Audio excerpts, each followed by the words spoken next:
Mr. Lisée, I'm not sure where to start today, so why don't you pick up a spot for me? Where would you like to begin? Well, I'd like to talk about groceries. It's something we do every week, and even though the inflation as a whole is down to 3%, it's 9% at the grocery store, and so that's what hits us most. And so today, the Minister Champagne met and Vice Prime Minister met with the leaders of the grocery chains in Canada to tell them that enough is enough. And it was the first time they heard that because last year, Mr. Trudeau had said that he was confident that the grocery chains would step up. And they didn't step up. And we could have told him that they wouldn't step up because it's not only offer and demand in the market. It's what the market will bear. So you charge as much as people are able to afford or buy. And when you need groceries, well, you're going to buy the groceries, maybe shift some of your priorities. So clearly, these guys who were there, they were all guys.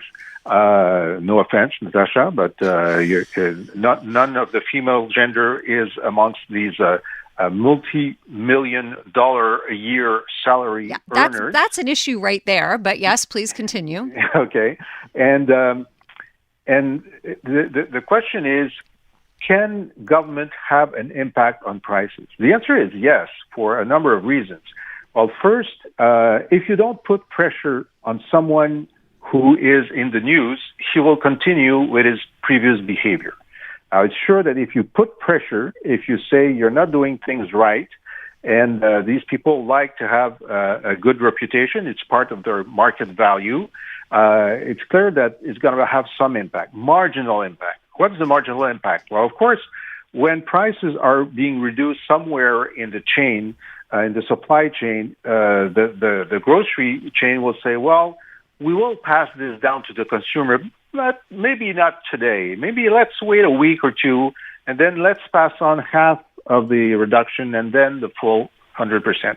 If there's a lot of pressure and if there's a lot of scrutiny, they may be quicker in passing the reduction.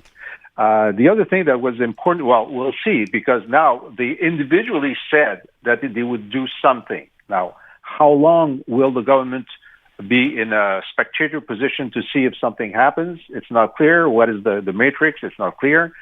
But the other interesting thing is that the Competition Bureau of Canada is a laughingstock. Mm-hmm. For years, it has almost in every case approved mergers that were detrimental to consumers, very good for shareholders, but detrimental to consumers.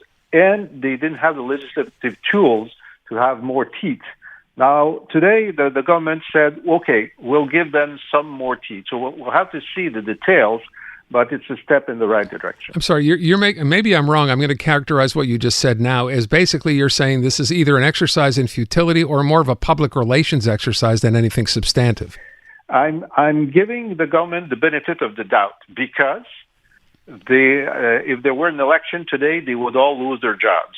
So it's a very good motivator to change your ways if you're going to lose your paycheck.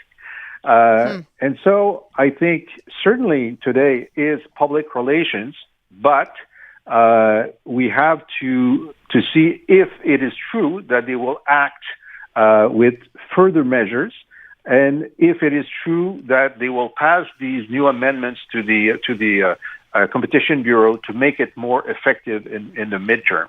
The interesting thing is that the NDP of Jagmeet Singh tabled today a bill that would go much further in taxing the over profit, the super profits that these chains have had in the last few years. And so they have the Liberal government has its junior partner being very offensive on this issue, which is paramount in people's minds. So it's a good setup to bring about some change. My impression with that tax is that would just still eventually be passed down to the consumer. Like everything else. Well, not necessarily, because we've seen this in Europe. In Europe, almost all the countries, including conservative UK, has a surtax on super profits that they use to then give benefits to consumers. And that's how, they can mitigate inflation, especially in the oil sector. And surely some part of the tax is brought down to the prices, but not all of it, because if you look at the market model, at the business model before the time of super profits, they had enough to reward their shareholders. I want to move on to this other story before we run out of time. The announcement today, Anthony Housefather will be, he's had his position as a parliamentary secretary taken away from him. We all are assuming this is over his decision to basically come out against his own government when they introduced Bill C-13, the new federal language bill. I'm curious for your take on this. Did he comment? No. He has said no. He said any question should be directed to the Prime Minister's office. Well, that's a good answer because clearly he didn't ask to be demoted. And, I think I was a leader of a party, and a party is a coalition. And sometimes you have to give some margin of maneuver if you want to be respectful of your whole coalition. And either you say, this is the line of the party, and if you don't vote the line, I'm gonna hit you with some consequence now. And so because you feel like it, you feel it strongly about the line. But if you let him vote no, as he did on the languages bill, and then you exact the punishment later on as though it was unrelated, I think it's hypocritical.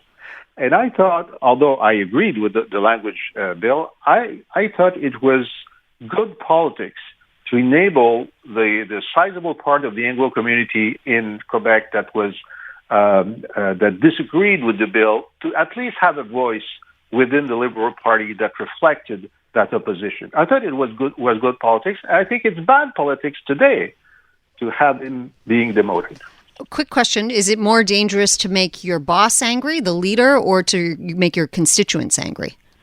Well, your constituents, unless the boss doesn't sign your permit to run again, the people who really send you to give you the very good paycheck that you have as an MP, even independent, is the constituents. Exactly. Mr. Lisée, appreciate it. We will talk to you again on Wednesday afternoon. Thanks so much. Talk to you then. Bye-bye.